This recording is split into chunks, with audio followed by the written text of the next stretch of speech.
Do you remember when being a Samsung fan meant something? When it was a badge of honor for the person who wanted more? More ports, more storage, more freedom, and a battery you could swap out yourself? Look closely at the screen. Can you tell which one is the Apple Watch Ultra and which one is the Galaxy Watch Ultra? If you can't, you're not alone. Because lately, Samsung hasn't just been competing with Apple, they've been morphing into them. And I'm not talking about the sleek design or the premium feel. I'm talking about the anti-consumer traps, the walled gardens, and the pay-to-play philosophy that we used to make fun of Apple for. If you think you're immune to this just because you use Android, you're going to hate this episode. I'm Fenrir Tech, and today we're investigating the Appleification of Samsung. Because nothing here is accidental. We are witnessing the death of the anti-Apple identity and the birth of a new golden cage. We're going to unpack how Samsung is systematically copying the absolute worst parts of Cupertino's playbook, from design mimetics to the literal locking of your own health data. We'll start with the Squircle controversy and the theft of visual identity. Then, we'll dive into the software walls that turn your PC into a paperweight if it doesn't have a Samsung logo. And finally, the looming threat of the AI subscription that could turn your $1,300 phone into a monthly bill. Let's start with the surface level. For years, Samsung's marketing was built on one thing: being the ingenious alternative. They made fun of the notch. They ridiculed the missing headphone jack. They posted memes about Apple removing the charger. Included with your Galaxy, they said in 2020. 3 months later, the S21 launched. No charger. Post deleted. This cycle of mock, wait, copy, delete is the new Samsung standard. But it's not just the box contents, it's the hardware itself. Look at the Galaxy Watch Ultra and the Buds 3 Pro. Samsung spent years telling us that smartwatches should be circular because that's what real watches look like.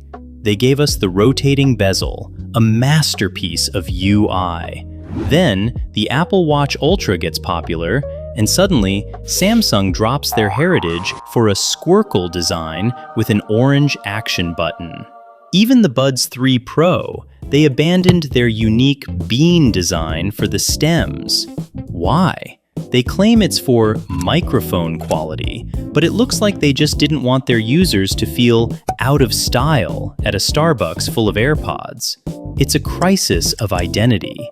When you stop leading in design, you're just a fast follower with a different logo.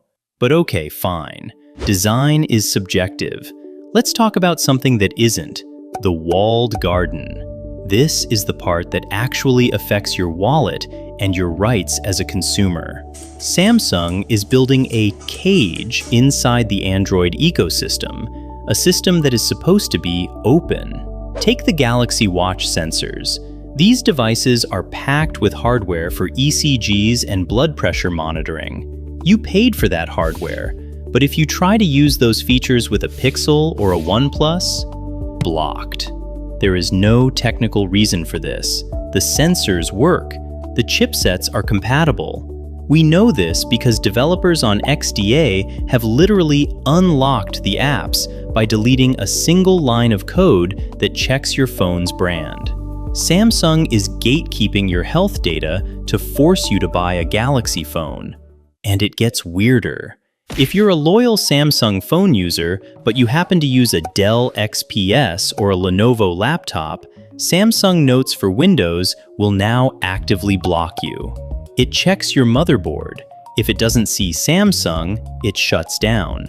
They are spending engineering resources, actual time and money, to write code that breaks their own software for their own customers. Why? Because they don't want a happy customer. They want a captured user.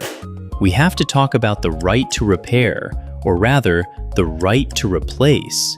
In 2024, iFixit, the gold standard for repairability, officially broke up with Samsung. They cited excessive parts prices and hostile hardware design. Samsung's batteries are glued to the displays. They've started using part pairing, where a screen is digitally tied to a motherboard. If you swap it yourself, your fingerprint sensor dies. But we're eco-friendly, they say, while removing the charger. Real environmentalism is making a phone that lasts 7 years and can be fixed in a basement. Samsung is giving us 7 years of software updates, but making the hardware so difficult to repair that it'll be a brick long before 20. Now, to be fair, I'm not saying Samsung is evil.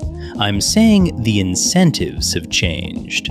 The smartphone market is saturated. Everyone has a phone. People aren't upgrading every 2 years anymore. So how does a giant corporation keep the numbers going up? They increase the ARPU, average revenue per user. If they can't sell you a new phone, they'll sell you a subscription. Look at Galaxy AI.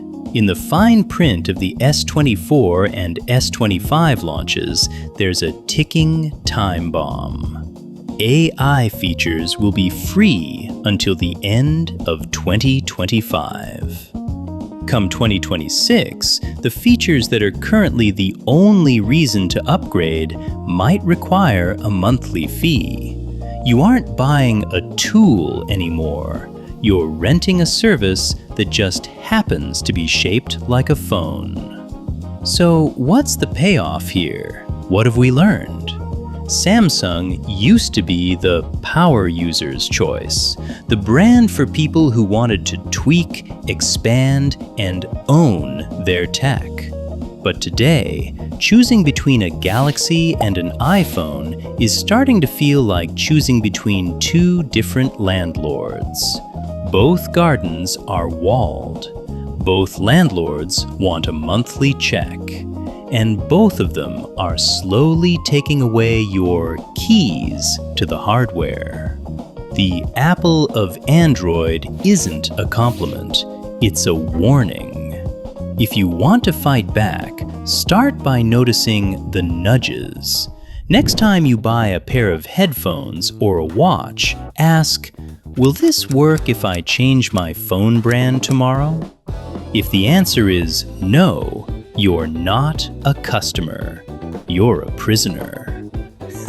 I fall for the marketing too sometimes. The screens are beautiful, but we have to keep our eyes open. If you think the Appleification of hardware is bad, wait until you see what's happening to the software. I've got another video you need to see. AI on your phone has gotten out of hand. Check that out next. Stay skeptical.